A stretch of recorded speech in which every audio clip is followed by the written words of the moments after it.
नमस्कार साथियों, आप सभी लोग का स्वागत है आपके अपने चैनल डिटॉक्स विद संदीप के ऊपर। जैसा कि आप सभी लोग जानते हैं कि करीब 500 सालों के लंबे संघर्ष और इंतजार के बाद फाइनली अयोध्या के अंदर भगवान श्री रामचंद्र जी का भव्य और सुंदर से मंदिर का निर्माण कार्य जारी है और 22 जनवरी को इसके प्राण प्रतिष्ठा का कार्यक्रम रखा गया है। इस कार्यक्रम के बाद से ही पूरे देश के अंदर हर्ष, उल्लास और उत्साह का माहौल है। चारों तरफ भगवान श्री रामचंद्र के इस मंदिर की ही चर्चा की जा रही है, पर जो ज्यादातर जो चर्चाएं की जा रही है, मैं देख रहा हूं राम जन्मभूमि के आंदोलन से जुड़ी हुई पॉलिटिकल पार्टीज के पॉलिटिक्स के ऊपर चर्चा की जा रही है, या फिर बहुत कम लोग ऐसे भी हैं जो भगवान श्री रामचंद्र जी के जो मंदिर के स्पिरिचुअल सिग्निफिकेंस के ऊपर चर्चा कर रहे हैं। पर आज हम आपके लिए जो वीडियो लेकर आए हैं, इस वीडियो के अंदर हम आपसे वो बातें चर्चा करेंगे जो बाकी मीडिया में नहीं की जा रही। हम आपसे चर्चा करेंगे कि इस राम जन्मभूमि के मंदिर के बनने के बाद से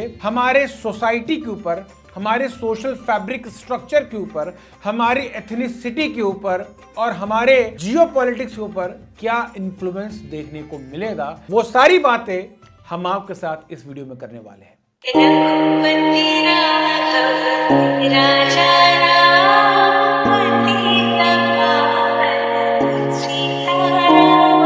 सबसे पहले तो दोस्तों हमें समझना होगा कि हमारा जो भारत देश है वो बड़ा ही डाइवर्स कंट्री है। हमारे भारत के डाइवर्सिटी का अंदाजा आप इसी बात से लगा सकते हैं, भारत में करीब 3000 कास्ट है, 25,000 सब कास्ट है, 22 ऑफिशियल लैंग्वेज है, 121 लैंग्वेज है और 270 मदर टंग है। आप सोच सकते हैं दोस्तों कि भारत में कितना मैसिव डाइवर्सिटी है, और इस डाइवर्सिटी की वजह से कई बार जो पॉलिटिकल पार्टीज हैं या जो क्रिटिक्स हैं इंडियन सिविलाइजेशन के, वो भारत को अलग अलग हिस्सों में बांटने का प्रयास करते हैं। For example south India versus north India, Aryan versus Dravidian. कई ऐसी पॉलिटिकल पार्टीज हैं जो भारत को south India versus north India में बांटने का प्रयास करती है, आर्यन और द्रविडियन इंडिया में बांटने का प्रयास करती है, लैंग्वेज के बेसिस पर बांटने का प्रयास करते हैं कि हिंदी ग्रुप्स ऑफ लैंग्वेज है और ये तमिल है, ये तेलुगु है, इस बेसिस पे बांटने का प्रयास। अगर फॉर एग्जांपल मैं आपको समझाने के लिए बताऊं तो साउथ इंडिया में जो तमिलनाडु स्टेट है, जो सरकार है वहां की, जो डीएमके की सरकार है, उसके अगर आप इलेक्शन मैनिफेस्टो को आप पढ़ें तो उनका ये विजन ही है, उनका जो प्रॉमिस ही है वो है कि हम तमिलनाडु को एक अलग सेपरेट स्टेट बनाएंगे, एक अलग देश बनाएंगे जिसका नाम होगा Dravid Naidu, because they are believing in the fake Dravidian theory. उसी प्रकार से कई जो पॉलिटिकल फ्रिंज हैं वो पंजाब को खालिस्तान बनाना चाहते हैं, जेएनके को अलग बनाना चाहते हैं, नॉर्थ ईस्ट को अलग बनाना चाहते हैं। तो इस प्रकार से हम देखें तो भारत की जो डाइवर्सिटी है, इसका इस्तेमाल करके लोग इसको अलग अलग हिस्सों में तोड़ने का प्रयास करते आ रहे हैं और अभी भी कर रहे हैं। पर प्रभु श्री रामचंद्र जी का ये जो मंदिर बन रहा है दोस्तों, इसका सबसे बड़ा इंपैक्ट मुझे जो समझ में आ रहा है वो ये है कि कैसे भगवान श्री रामचंद्र जी का जो डिवोशन है, वो डिवोशन पूरे भारत को एक कॉमन थ्रेड में, एक एकता के सूत्र के धागे में बांधने का कार्य कर रहा है।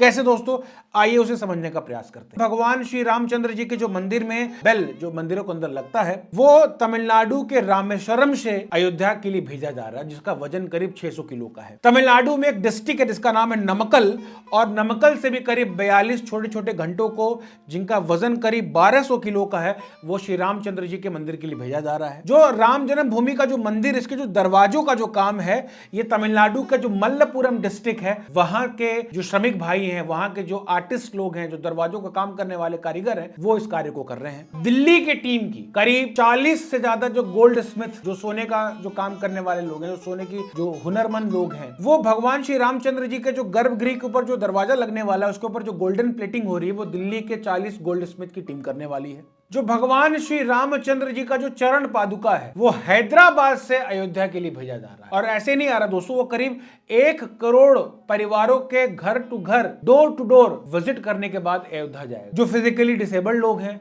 या जो सीनियर सिटीजन लोग हैं, जो अयोध्या जाकर भगवान का दर्शन नहीं कर सकते, वो भगवान श्री रामचंद्र जी के चरण पादुका का दर्शन करके अपने जीवन को धन्य मान रहे हैं। और इसका एक बहुत बड़ा सिग्निफिकेंस भी है, बिकॉज हम सभी लोग जानते हैं कि रामायण में किस प्रकार से जब भरत महाराज प्रभु श्री रामचंद्र जी को वापस अयोध्या ले जाने के लिए आए और भगवान ने मना कर दिया कि मैं अपने पिताजी के जो वचन का जो मैं पालन करूंगा, तो भरत महाराज ने प्रभु श्री रामचंद्र जी के चरण पादुका को ही अपने मस्तक पर धारण किया और उसको अयोध्या के सिंहासन पर रखकर अयोध्या जो शासन का जो कार्य है, जब तक भगवान श्री रामचंद्र जी वनवास में थे, तब तक चरण पादुका को ही सिंहासन पर रखेंगे। इसके अलावा अगर हम बात करें तो श्री चल्ला श्रीनिवास शास्त्री करके 64 साल के एक नागरिक हैं भारत के, जो हैदराबाद से अयोध्या पैदल यात्रा कर रहे हैं प्रभु श्री राम की भक्ति के लिए। और ये अपने साथ भगवान श्री राम जी की जो चरण पादुका है, जो अष्ट धातुओं से मिलकर बनी है, जिसकी कीमत करीब 65 लाख रुपए की है, अपने साथ अपने सर पर लेकर चल रहे हैं। और उत्तर प्रदेश के जो हमारे माननीय मुख्यमंत्री जी हैं योगी आदित्यनाथ जी, उनको ये समर्पित करना चाहते हैं। भगवान श्री रामचंद्र जी का जो मंदिर है, अगर उसके आर्किटेक्चर की बात करें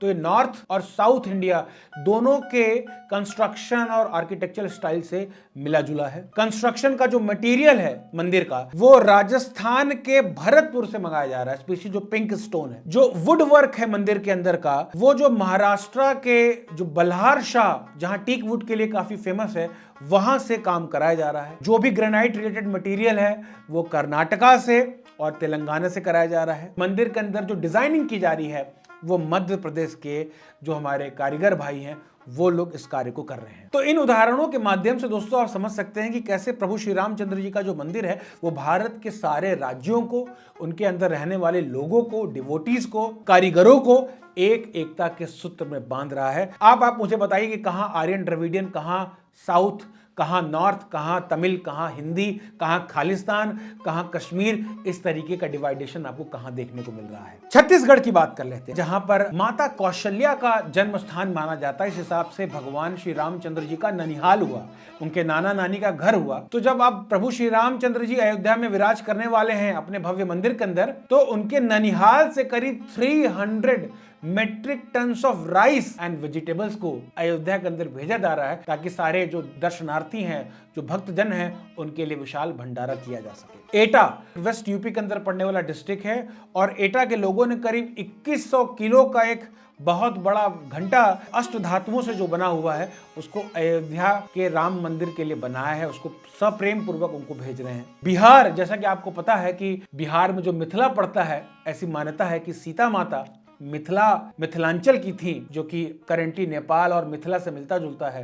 और भगवान श्री राम इस हिसाब से बिहार के दामाद लगते हैं। और आज जब दामाद जी विराज करने वाले अयोध्या के अंदर, तो बिहार के लोग भी कैसे पीछे रह सकते हैं। इसलिए बिहार के महावीर ट्रस्ट जो कि पटना से है, वो भगवान श्री रामचंद्र जी की प्रसन्नता के लिए एक स्वर्ण बो एंड एरो वो भगवान श्री राम के लिए अयोध्या में भेज रहे हैं। गुजरात से करीब 108 फुट लंबी अगरबत्ती को प्रभु श्री रामचंद्र जी के लिए अयोध्या भेजा जा रहा है। और इतनी बड़ी अगरबत्ती दोस्तों को इसको लाने के लिए 111 फीट लंबा एक ट्रक इसको लेकर आ रहा है। अब कोई बोल सकता है कि अरे इसमें क्या खास बात है, प्रभु श्री राम हिंदुओं के भगवान हैं और हिंदू इतने लोग काम कर रहे हैं, इसमें क्या बहुत बड़ी आश्चर्य की बात है। आश्चर्य की बात है दोस्तों, it's not about Hindu and Muslim, it's about Bharat and भारतीय सिविलाइजेशन। कई सारे हमारे मुस्लिम भाई बहन कंधे से कंधे मिलाकर प्रभु श्री राम जी का स्वागत कर रहे हैं। फॉर एग्जाम्पल बरेली में कई सारी जो मुस्लिम महिलाएं हैं जो ट्रिपल तलाक की भुक्तभोगी हैं, वहां पर एक फाउंडेशन, इसका नाम है मेरा हक फाउंडेशन। तो मेरा हक फाउंडेशन से जुड़ी हुई जो ट्रिपल तलाक की जो महिलाएं हैं, भगवान श्री राम लला के विग्रह के लिए उनके वस्त्रों की सिलाई, बुनाई और कढ़ाई का कार्य कर रही हैं। फतेहपुर सीकरी, खेड़ागढ़ के जो मुस्लिम जो कलाकृति करने वाले लोग हैं, जो कलाकार लोग हैं, वो अपने हाथों से मंदिर के अंदर का जो हैंड कार्विंग जो किया जा रहा है, जो नक्काशियां बनाई जा रही हैं, वो मुस्लिम कलाकार लोग बना रहे हैं। मुंबई की एक यंग मुस्लिम वुमेन है जिनका नाम है शबनम, वो पैदल मुंबई से अयोध्या की यात्रा कर रही हैं प्रभु श्री रामचंद्र जी के मंदिर का दर्शन करने के लिए। जब पूरी दुनिया भगवान श्री राम जी के अस्तित्व को अस्वीकार कर रही थी, तो के मोहम्मद, जो कि मुसलमान है बट बाय प्रोफेशन वो आर्कियोलॉजिस्ट हैं, वो सामने आके उन्होंने गवाही दी थी कि वहां पर अयोध्या के अंदर मस्जिद नहीं, प्रभु श्री रामचंद्र जी का मंदिर ही है। अब हम बात करते हैं दोस्तों सिख कम्युनिटी की बात करते हैं। कई बार हमारे देश में देखा जाता है कि कुछ खालिस्तान के सो कॉल्ड समर्थक जो हैं वो भारत के झंडे का अपमान कर रहे हैं, हिंदू मंदिरों के ऊपर आक्रमण कर रहे हैं। पर जैसा कि हम सभी लोग जानते हैं कि नवंबर 1858 को एक निहंग सिख थे जिनका नाम था बाबा फकीर सिंह, जो कि बाबरी मस्जिद के अंदर घुसकर उन्होंने हवन किया था और पूरे बाबरी मस्जिद के अंदर राम राम शब्द लिख दिया था। उनकी जो 8वीं पीढ़ी की जो निहंग सिख हैं, वो भगवान श्री रामचंद्र जी के इस मंदिर के निर्माण की खुशी में अयोध्या के अंदर एक बहुत बड़ा भंडारा करने का पूरा प्रयास कर रहे हैं, लंगर लगाने का कार्य भी करने वाले हैं हमारे सिख कम्युनिटी के भाई लोग। खालिस्तानी समर्थकों को उनसे देखकर काफी कुछ सीखना चाहिए। विश्व हिंदू परिषद, जो कि इस पूरे राम आंदोलन के पीछे सबसे सक्रिय भूमिकाओं में से निभाने वाली एक संस्था है, विश्व हिंदू परिषद ने एक मुहिम लॉन्च की थी जिसका नाम था निधि समर अभियान। और इस मुहिम का पर्पस था कि भारतवर्ष के जितने भी नागरिक हैं वो सभी लोग अपने अपनी क्षमता के हिसाब से प्रभु श्री रामचंद्र जी के मंदिर के लिए डोनेशन दें। और ये जो मुहिम जो है दोस्तों, वीएचपी के जो वॉलंटियर्स हैं, भारत के करीब 5 लाख गांवों के अंदर डोर टू डोर जाकर 65 करोड़ से ज्यादा भारतीयों को उन्होंने टच किया है और अपने फंड कलेक्शन के एक्सपीरियंस को उन्होंने बड़ा अजीबो गरीब तरीके से बताया है। फॉर एग्जाम्पल, उन्होंने बताया है कि कई सारे बुद्धिस्ट मॉन्क जो कि अरुणाचल और लद्दाख के अंदर रहने वाले थे, उन्होंने राम लला के मंदिर के लिए डोनेशन दिया। ये जो जय भीम करके घूमने वाले जो नियो बुद्धिस्ट हैं, जो कि हमेशा भगवान को, सनातन संस्कृति को गाली देते रहते हैं, उन्हें लद्दाख और अरुणाचल प्रदेश के बौद्ध भिक्षुओं से शिक्षा लेनी चाहिए। कई सारे जो क्रिश्चियन कम्युनिटी के लोग हैं, कर्नाटका के अंदर क्रिश्चियन कम्युनिटी ने 1 करोड़ रुपए का दान प्रभु श्री रामचंद्र जी के मंदिर के लिए दिया है। कई सारे जो छोटे मोटे जो फार्मर्स हैं, उन्होंने अपनी जिंदगी भर की कमाई को प्रभु श्री राम की सेवा में लगा दी। फॉर एग्जाम्पल, सियाराम गुप्ता, जो कि यूपी के प्रतापगढ़ के अंदर रहने वाले थे, उन्होंने 16 बीघा की जमीन बेच दी, रिश्तेदारों से 15 लाख रुपए इकट्ठा किए और मिला जुलाकर 1 करोड़ रुपए का दान श्री राम जन्मभूमि न्यास समिति को दिया। अब आप कह सकते हैं हाँ, ये तो फेथफुल लोग हैं, धार्मिक लोग हैं, देंगे ही, बट कई ऐसे सोशल ग्रुप्स हैं सोसाइटी में जिनको उतना महत्व नहीं दिया जाता, जिनको दरकिनार किया जाता है, जिनकी कोई वैल्यू नहीं सोसाइटी में। ऐसे सोशल ग्रुप्स ने भी मिलकर प्रभु श्री राम के मंदिर के निर्माण के लिए अपना दमखम दिखाया। For example, sex worker from Ghatkopar Maharashtra has given donation for Shri Ramchandra ji.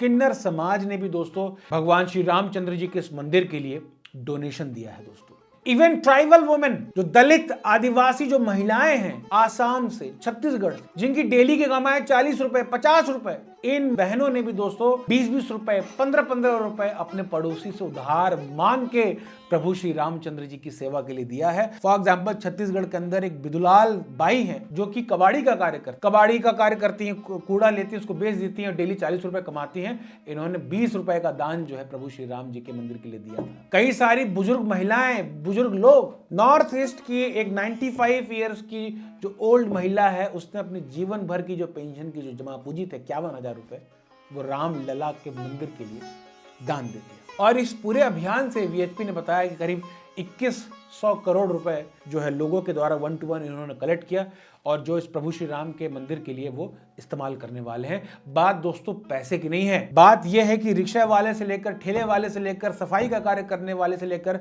Security guard से लेकर दोस्तों, इन सभी लोगों ने अपनी शक्ति, अपनी सामर्थ्य के हिसाब से प्रभु श्री रामचंद्र जी के मंदिर के लिए आगे कदम बढ़ाया है। इस राम जन्मभूमि के लिए एक साथ आगे बढ़े हैं। एक बड़ा ही विचित्र एग्जाम्पल मुझे देखने को मिला, काशी और प्रयागराज के जो हमारे बेगर्स कम्युनिटी के लोग हैं, भिखारी लोग जो हमारे हैं, उन्होंने दोस्तों 4 लाख रुपए का चंदा मिलाकर प्रभु श्री रामचंद्र जी के मंदिर के लिए दिया है। तो ये एक बड़ा ही एक क्रूशियल एग्जाम्पल है कि हम देखते हैं कि जो सोसाइटी के उन कम्युनिटी के लोग जिनको तिरस्कृत किया गया, जिनकी कोई वैल्यू नहीं दिया जाता, वो लोग भी, उनके अंदर भी भगवान श्री राम के लिए कितना सिंपैथी है, कितना डिवोशन है कि वो सभी लोग एक साथ एक प्लेटफॉर्म के लिए भगवान की सेवा के लिए साथ आ रहे हैं। कई बार हिंदू समाज के ऊपर बार बार आरोप लगाया जाता है कि हिंदू समाज जो है अनेक प्रकार की जातियों में बटा हुआ है और ये निचली जातियों का हमेशा शोषण करते आए हैं।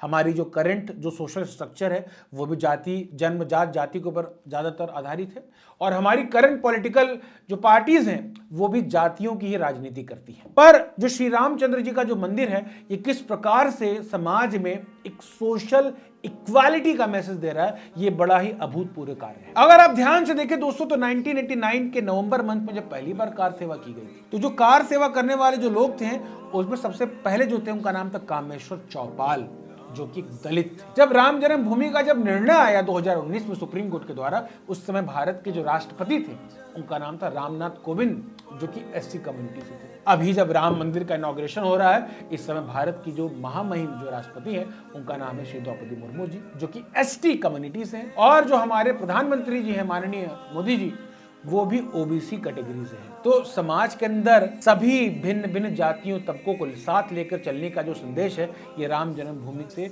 आंदोलन समय मिलने को देखने को मिलता है। इसके अलावा जो राम मंदिर का जो इनॉग्रेशन जो सेरेमनी जो किया जा रहा है, इसमें देश भर से करीब 150 कम्युनिटीज को बुलाया जा रहा है। वैसी कम्युनिटी जिनको पिछड़ा माना जाता है, दलित आदिवासी माना जाता है, ऐसी कम्युनिटी को दोस्तों इनॉग्रेशन के अंदर बुलाया जा रहा है। लगभग हर एक डिस्ट्रिक्ट से ऐसी पिछड़ी कम्युनिटी के लीडर को बुलाया जा रहा है और कई सारे ऐसे साधु संतों को भी बुलाया जा रहा है जो दलित और ट्राइबल बैकग्राउंड से रिलेटेड हैं। तो श्री राम लला का जो मंदिर है वो ऊंच नीच के भेदभाव को खत्म करने के लिए, समाज में सोशल इक्वालिटी को स्टैब्लिश करने के लिए भी एक बहुत बड़ा संदेश देने का कार्य कर रहा है। तो India which is divided on so many grounds, on the basis of language, on the basis of caste, ये हमें एक होता प्रतीत नजर आ रहा है by the devotion of Shri Ramachandra ji. This temple is becoming the unifying factor of India. सिर्फ India की बात नहीं दोस्तों, अगर हम पूरे विश्व की बात करें तो किस प्रकार से भगवान श्री रामचंद्र जी का मंदिर जो है पूरे विश्व को भी एकता के सूत्र में बांधने का कार्य करता है। फॉर एग्जाम्पल, हम सभी लोग जानते हैं कि नेपाल, आज का जो नेपाल है, वो किस प्रकार से कभी जनकपुर हुआ करता था at the time of Ramayana, और जनकपुर में ही माता सीता का जो जन्म हुआ था। और इसीलिए जो नेपाल के लोग हैं वो भगवान को अपने दामाद के रूप में मानते हैं, और जब दामाद का मंदिर बन रहा हो, उनकी प्राण प्रतिष्ठा की जा रही हो, उनकी स्वागत सत्कार की तैयारी की जा रही हो, तो भला नेपाल के लोग कैसे पीछे रह सकते हैं। नेपाल ने अपनी तरफ से 2 भव्य और विशाल शालिग्राम शिलाएं, जिनको काफी सेक्रेड माना जाता है, वो उन्होंने मंदिर बनाने के लिए दान दिया। इसके साथ ही करीब 3000 से ज्यादा गिफ्ट प्रभु श्री रामचंद्र के लिए नेपाल वासियों ने भेजा, जिसमें कि भगवान श्री रामचंद्र जी के लिए सिल्वर के जूते थे, क्लॉथ्स थे, कपड़े थे, मिठाइयां थी। वो दामाद जी को नेपाल वासियों की तरफ से गिफ्ट दिया गया था। जो नेपाल के जो एम्बेसडर इंडिया के अंदर, उनका नाम है शंकर शर्मा जी, उन्होंने कहा कि अयोध्या और राम मंदिर नेपाल के लिए सबसे इंपॉर्टेंट मुद्दों में से एक है। This is extremely important in the sense that this is one of the areas, specially Ayodhya, linked to Nepal very strongly. Sri Lanka भी रामायण से जुड़ा हुआ काफी इंपॉर्टेंट एक प्लेस है, बिकॉज हम जानते हैं कि जो लंकापति रावण थे वो श्रीलंका में ही रहते थे। उनका बड़ा इंपॉर्टेंट कनेक्शन है अयोध्या के साथ। तो आज जब राम मंदिर बनने वाला है, तो जो श्रीलंका के हाई कमिश्नर, उनका नाम है मिलांदा मोरगोडा, वो जहां सीता माता अशोक वाटिका में रहा करती थी, उस अशोक वाटिका का एक शिला लेकर उन्होंने राम जन्मभूमि न्यास समिति को वो शिला गिफ्ट दी। और उनका ऐसा मानना है कि this initiative will strengthen the political and diplomatic ties between Sri Lanka and India। बात कर लेते हैं इंडोनेशिया की। सबसे बड़े मुस्लिम देशों में से एक है दोस्तों इंडोनेशिया, पर उनका जो कल्चरल हिस्ट्री है वो भी रामायण से कनेक्टेड है। जावेनीज काकावीन रामायण हो, चाहे बैलेनीज राम कवच हो, ये 2 वर्जन है रामायण की जो इंडोनेशिया में काफी फेमस है और काफी लोग इसका अध्ययन करते हैं। इसीलिए जो बाली, इंडोनेशिया के जो रामलीला करने वाले जो आर्टिस्ट हैं, उनको स्पेशली इनवाइट किया गया है अयोध्या के अंदर जो प्राण प्रतिष्ठा का जो कार्यक्रम किया जा रहा है इसके लिए। थाईलैंड का भी रामायण और अयोध्या के साथ बहुत बड़ा ह्यूज कनेक्शन है। वहां पर एक थाई वर्जन की एक रामायण है जिसे रामकीन के नाम से कहा जाता है। 13th सेंचुरी में वहां पर श्याम एम्पायर रूल करते थे और उनकी जो कैपिटल थी, कैपिटल का नाम था अयोध्या। और अयोध्या वर्ड का जो रूट है that is coming from Ayodhya.